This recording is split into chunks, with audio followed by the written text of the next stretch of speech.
ერთიანი ნეიტრალური საქართველო რეგიონულ წარმომადგენლობებს ხსნის პირველი ოფისი გორში გაიხსნა. პარტია 2028 წელს საპარლამენტო არჩევნებში მონაწილეობას გეგმავს და სწორედ ამ მიზნით ყველა რეგიონულ ცენტრში წარმომადგენლობების დაფუძნებას იწყებს. პირველი ღონისძიება გორის თეატრში გაიმართა, სადაც პარტიის წევრები შიდა ქართლის მოსახლეობას შეხვდნენ და პრეზენტაცია გამართეს.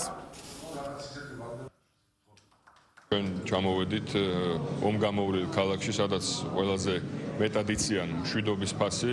ჩვენ ჩამოვედით იმისთვის, რომ აქ მოსახლეობა შევთავაზოთ თვისებრივად ახალი გზა ნეიტრალიტეტის იდეა, რომელიც მოიტანს ჩვენს ქვეყანაში მშვიდობას. ჩვენ ვთავაზობთ მათ თვისებრივად ახალ გზას, ეს არის ჩვენი ქვეყნის ნეიტრალური სტატუსი, რომელიც იქნება რეალური და მყარი გარანტი იმისა, რომ ჩვენს ქვეყანაში შევინარჩუნოთ მშვიდობა და მივახციოთ განვითარებას. ჩვენ ავიღეთ გეზი იმისკენ, რომ გარდა იმისა, რომ მუშაობთ საქმრო პროგრამებზე, ასევე ვაძლიერებთ რეგიონულ ოფისებს.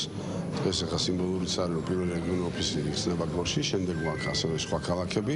მიმდინარეობს აქტიური მუშაობა, როგორც ოფისების, ასე ვთქვათ, გახსნის თვალსაზრისით, ასევე გარდაჭერების, შეგროვებისა და პრომეთი ინფორმირების თვალსაზრისით. გორის როლი საქართველოში მოგხსენებათ. ეგ არის და გორის ციხე ვიტყოდა, ხო?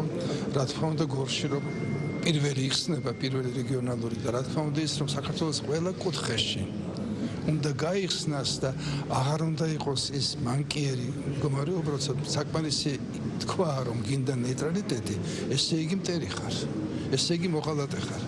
აი ეს უნდა გაირღვეს და ამას ვიწყებთ გორიდან.